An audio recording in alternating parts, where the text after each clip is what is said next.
অনেক টাইম ফ্রেমের কথা বলে, ধরেন দাদুল আজকে বলেছে ডিসেম্বরের মধ্যে, আমিও একবার ভেতরে যে অগ্রগতি জানি অ্যানালাইজ করে বলেছিলাম হয়তো অক্টোবরের মধ্যে পাবো। এগুলি যদি আমরা বলি আপনারা খুশি হন, কিন্তু এগুলি তো বলা আমাদের ঠিক না। এগুলি বললে তো আমাদের এই কথাগুলো নিয়েই তো যারা এই বিচারের প্রতিপক্ষ আছে আপনারা জানেন না তারা কিরকম।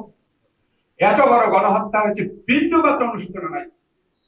একটা দল এইগুলি মানে সারা 15টা বছর শুধু মিথ্যা নির্যাতন করে চালিয়েছে, এখনো তাদের মিথ্যাচার বিন্দু মাত্র থামে নাই, এখনো নির্যাতনের ইচ্ছা বিন্দু মাত্র থামে নাই। আপনারা যখন ওই মহাখুনি শেখ হাসিনার অডিও গুলো শুনেন দেখবেন এখনো তার নির্যাতন করার ইচ্ছা পুরা মাত্রায় আছে, প্রতিশোধ নেওয়ার। এরা কি এই বিচারের কোন রকম যদি গাফলতি থাকে, কোন রকম ফল থাকে বা যদি নাও থাকে, সেটা এক্সপ্লোর করার চেষ্টা করবে না? আমি যদি আপনাকে বলি এই মাসের মধ্যে ইনশাল্লাহ বিচার হবে মনে করছি, আমাকে তো ওই আদালতের বিচারক আমাকে তো ভৎসনাও করেছে, কারো একটি ভৎসনা করেছে। আমি কি এখন সিভিল সোসাইটির আসিফ নজরুল যান বলবো এত তারিখের মধ্যে বিচার হবে, এত তারিখের মধ্যে বিচার চাই, এত তারিখের মধ্যে বিচার হচ্ছে? আমার তো অনেক দায়িত্ব রাখতে হবে, আমার এই বিচারকে সমালোচনার উঠে রাখতে হবে। আপনাদের খালি একটা জিনিস বলি, আপনারা মনে রেখেন এই বিচারে আপনাদের হতাশ হওয়ার কিছু নাই। এবং আমি বিশ্বাস করি আদালতের স্বাতন্ত্র স্বাধীনতা আমাদের রক্ষা করতে হবে। বলতে পারি না যে আমি অবশ্যই হবে, বলতে পারি না, আচ্ছা আমি বিশ্বাস করি এই প্রক্রিয়ায় বিচারে হচ্ছে, ইনশাআল্লাহ আমাদের সরকারের আমলে আপনারা কাঙ্ক্ষিত যে মামলাগুলো রায় যাচ্ছে সেগুলি পাবেন ইনশাআল্লাহ।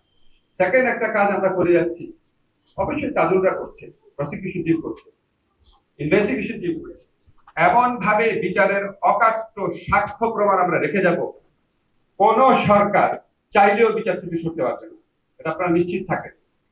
যদি আমি ফাউন্ডেশন অসাধারণ করে দিয়ে যাই, যে ফাউন্ডেশন অস্বীকার করা পরবর্তী সরকারের জন্য সম্ভব হবে না। আর আমি বিশ্বাস করি না পরবর্তীকালে যেই ক্ষমতায় আসুক, বিএনপি হোক, জামাত হোক, এনসিপি হোক, আমি বিশ্বাস করি না, সরি ভাই, আমি বিশ্বাস করি না যে তারা বিচারে শৈথিল্য বা গাফলতি দেখাবে। তারা সবাই এই 15 বছরের নির্যাতিত মানুষ, তারা শেখ হাসিনা সরকারের ফ্যাসিজম আপনারা আমার থেকে কম দেখেন। আপনি চিন্তা করেন, মাহমুদ ভাই জীবনে অনেক সাফার করেছে, আমার তুলনায় সাফার 100 গুণ বেশি, কিন্তু খালেদা জিয়ার সাফার কিন্তু ওনার তুলনাও বেশি, বেশি না মাহমুদ ভাই? অবশ্যই বেশি। আপনি আমি বিচার করবো আর ওনারা বিচার করবে না? আমরা অনেক অনেক দোষ দিই, অনেক কিছু করি। ধরেন আমি মাঝে মাঝে চিন্তা করি, সবাই বলি কি আমরা পুলিশ খুব খারাপ, পুলিশ খুব খারাপ, এখন আপনাদেরকে আমি জিজ্ঞেস করি তাহলে পুলিশ কি ব্যান করে দিব? আমরা দিব? আমাদের সিস্টেমটা রান করতে হবে। আপনারাই বলেন 15 বছর তারা মানে ধরে ধরে ছাত্রলীগ ঢুকিয়েছে। ধরে ধরে যদি 15 বছর ছাত্রলীগ ঢুকায় তাহলে 15 বছরে তো পুলিশে এবং জুডিশিয়ারিতে যত জায়গায় বলে তাদের রিক্রুটমেন্ট 70 to 80%। এমনি আমার পুলিশ আমি 80% পুলিশকে বাদ দিয়ে দিব?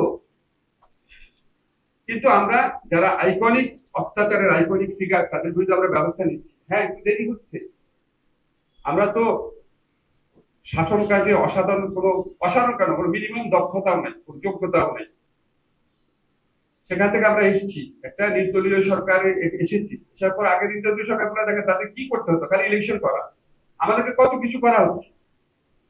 আমরা আইন মন্ত্রণালয়ে গত 1 বছরে কি করেছি এটা বিবরণ মাহমুদ ভাইকে পাঠাই দিব, একটু দেখেন। শুধু রুটিন কাজ যেগুলি রুটিন কাজ সেগুলি আমরা আগের চেয়ে 2 গুণ 2.5 গুণ বৃদ্ধি করেছি, আর নতুন কাজ কি করেছি পাঠিয়ে দিব। আমরা চেষ্টা করছি, আমাদের অনেক কিছু মানে ব্যর্থতা আছে, কিন্তু আমাদের চেষ্টায় ব্যর্থতা নেই, চেষ্টার ক্ষেত্রে কোনো শৈথিল্য নাই।